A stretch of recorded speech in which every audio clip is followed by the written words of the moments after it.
Hana-Ami is the name the Japanese have given stitched flower, and we now have the Hana-Ami loom, which is a product that will be able to do all of these different flowers that you can see right here. It's exciting because you can use several different types of media in order to create the flowers. You can use yarn or ribbon, and we also are using raffia. It gives it a nice straw flower look. So yarn can be any size and weight, whatever works for you. You can also use raffia, which is very nice because it comes in a lot of bright colors. We've also had good experience using a 1/8 size ribbon. It can be satin, single satin or double face satin, doesn't matter. And also a nice little 1/8 inch grosgrain ribbon. I'm sure there are other products that you can use, but I think you'll have a great time experimenting and see what works for you. The next thing that I want to do is show you exactly what the loom consists of, so we're going to do that right now.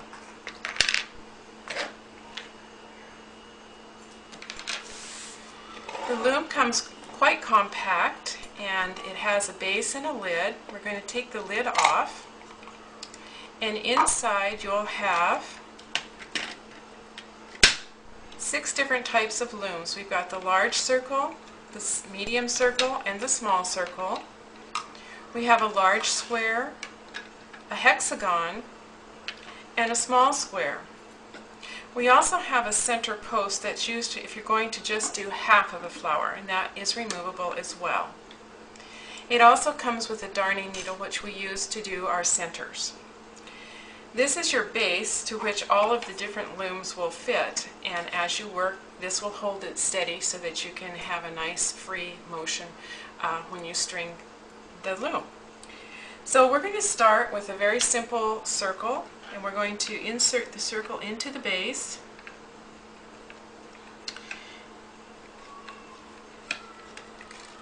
And I'm just going to remove these so we can see directly what we're doing.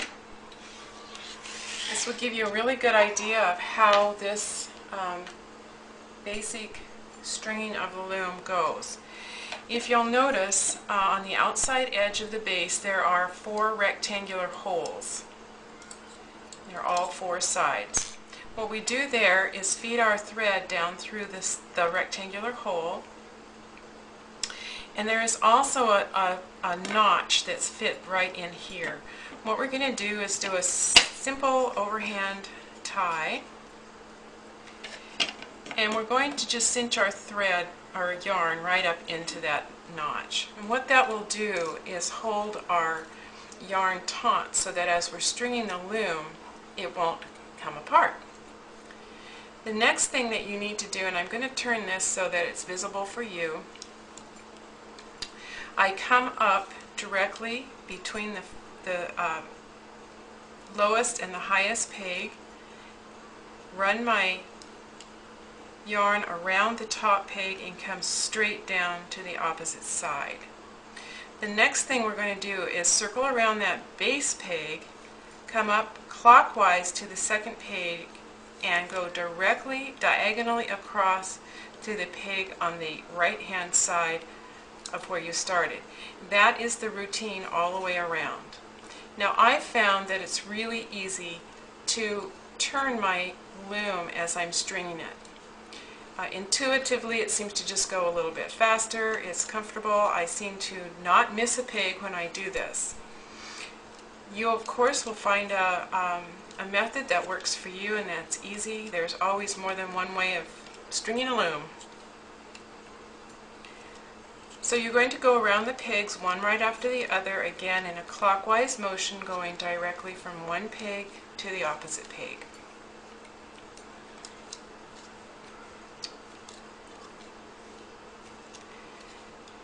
Once you've completed going all the way around the pegs, here's our last peg, we're going to bring our thread down to the opposite side of the first peg from where we had our starting tail.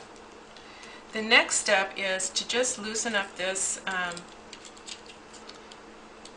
first tie off, and then take both ends. We're going to cut the last end the same size as the first, approximately.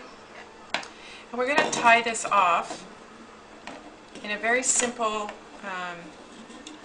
tie that you might do to tie your shoes. This is going to hold both ends, but it also is very easy to release when it's time to take the flower off. That's it for stringing the loom.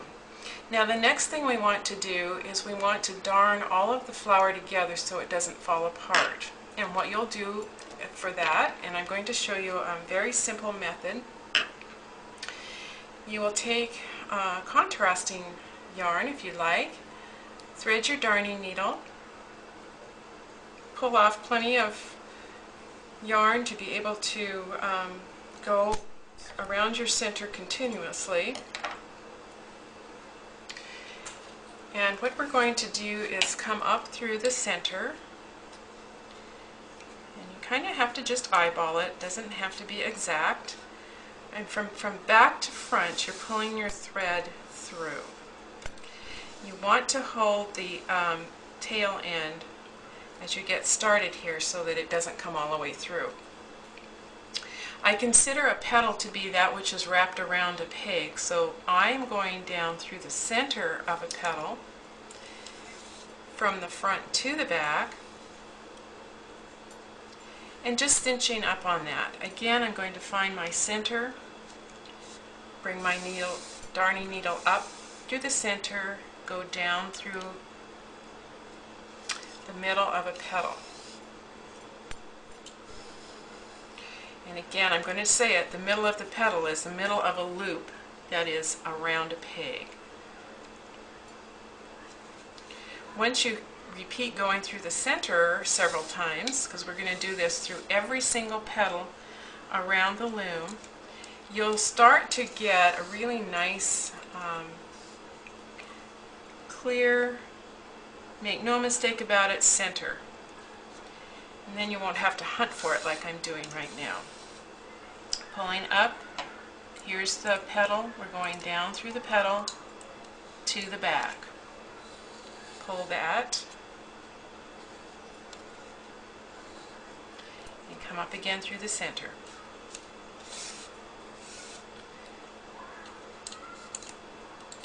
Petal to the back. Of course, it always wants to get caught on the pegs. Just be patient with it. Pull it off the pegs as you go. This is probably the most time-consuming piece of making these flowers, and once you get the rhythm of doing this, it's really not time-consuming at all. And it really is what makes your flower look finished in the center. So it's a very thankful thing to do. Alright, I'm going to jump to one that's almost done, since I don't think you need to watch me do this the whole time. Do one more, and I'll show you how to finish it off.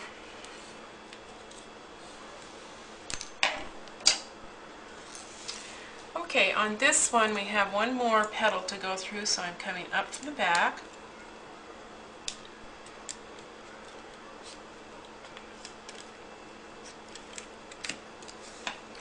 And down through my last petal. And there you go. And hopefully you can see how nice a finish this looks.